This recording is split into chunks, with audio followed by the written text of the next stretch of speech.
আমি ওসব জানি না, আমি ষষ্ঠীতে যাবই। তুমি টাকা কোথা দিয়ে ধার করে নিয়ে আসবে আমি জানি না, আমার অত কিছু দেখার দরকার নেই।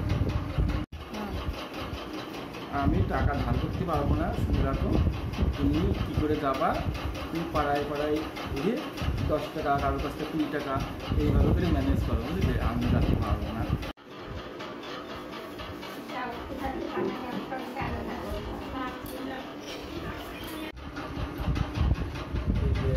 আম নিয়ে এসে দিলাম, যাও। এই কয়টা আমি যে কটা আম কিনে নিয়ে এসেছি 100 টাকা কিলো, ঠিক আছে? বাজার ঘুরে ঘুরে এর থেকে আর কম দামে আর আম পালাম না।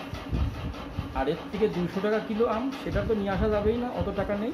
100 টাকা কিলোই কম দাম ছিল, ওইটাই নিয়ে আসি। এই নিয়েই তুমি যাও, আমি আর যাবো। আমি আর ষষ্ঠীতে যাব না, তোমার আম তুমি খাও।